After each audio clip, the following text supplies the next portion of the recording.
Hi, I'm Peter Haddock and I'm here at my behind the scenes tour at Hillhead 2022. And guess what? This is the Friday before the big week comes and then the show is on the week after. Jack, you are one of the people that has needed this show to come back because you are one of the industry's best organisers of stands like we see behind us called Bell. We've talked with Jack loads over the pandemic. You've really supported lots and lots of different people, done things differently, created experiences, and now you're back.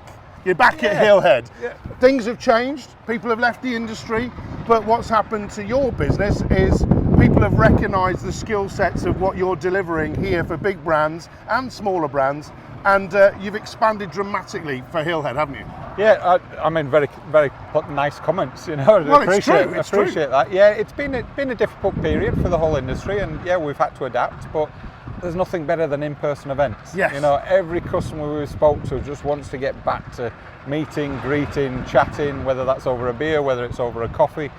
That's where most work is done.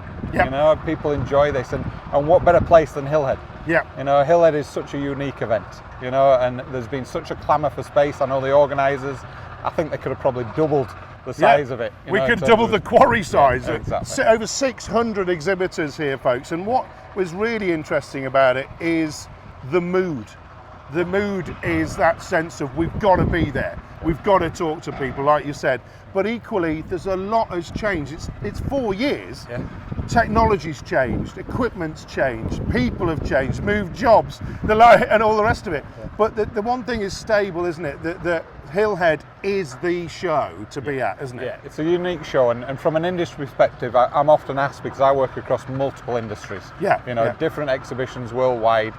And I just love this show. Yeah. I just love this show. I've worked this show for far too many years. Yeah. But I always come back because I just do. I think others try and impersonate it worldwide, but there's nothing quite like it. And the guys here have just done such a great job in terms of, as you said, it's been a while. Yeah. So you'd expect over that period, some of the land will have decayed and some of the surfaces.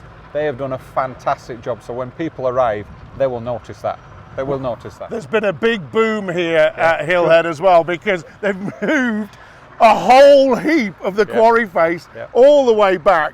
They've got more stands in. In fact, you're putting some stands in that couldn't have been in that space because it would have been the dig area. Exactly that. So it's expanded as well, hasn't it? Yeah. And they're putting more car parks, more facilities in.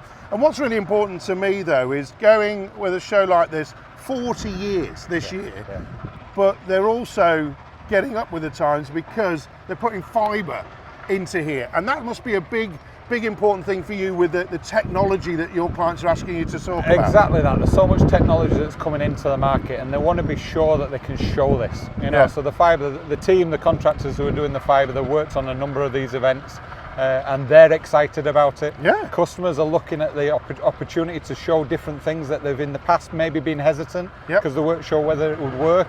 So it's been a big investment. You know, it's not a small investment from the organisation, but it's one for the long term. Yep. You know, the infrastructure that's now in place means that they can keep developing what the offer that's down here at the event.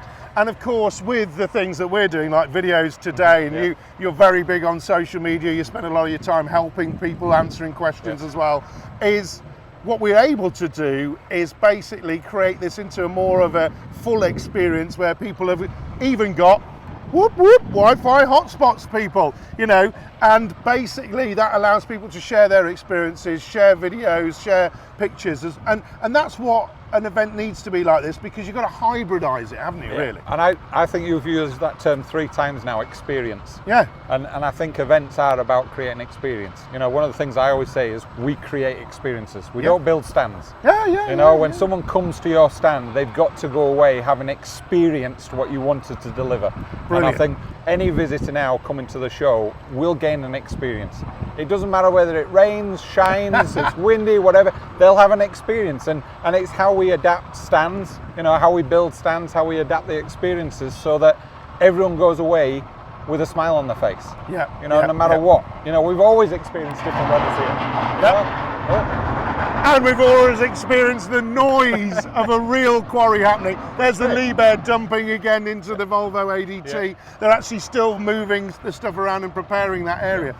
And you know, for me, it's been great to see, you know, you as a leader in the event space actually take control of talking about events. Yeah. You know, you've got your podcast now. Again, you know, you do a lot on social media, but you bring together people to have the conversations, and that's really important because we've got to have experiences here for every age group that's coming into the industry. Yeah. Some people will come here for the first time. Some of your customers coming here for the first time. Some people will have been here potentially for 40 years, and it's the 40th year today.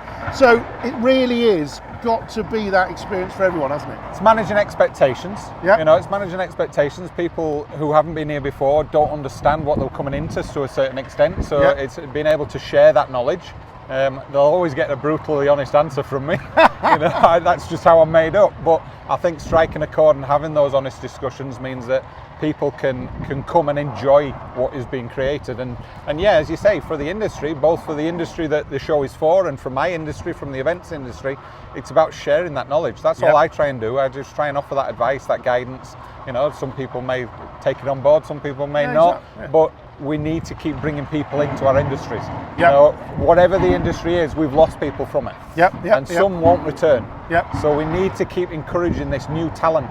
And I like the word talent because there is untapped talent that we need to bring into our industry. So making sure that there's events like these that they can come and have a look at, they can go away happy, they can go away saying, I want to drive an ADT. How do I do that? You know, exactly, or actually, this is my role at the minute, but I've just seen this role that's in the same industry. How do I get involved in that? Yeah, exactly. You know, that's what we want people to go away with. And it's all about enjoying the show, folks. It's all about the radios going off. He's got to get away because at the end of the day, he's got a big builds all over the show to do. Jack, it's great to talk to you. It's been an experience doing that. It's hopefully going to be an even better experience for everyone coming to the stand, including the Bell one you've put up here. And it's just great to see us all back. Thanks very much. Always good to see you. Cheers. Cheers.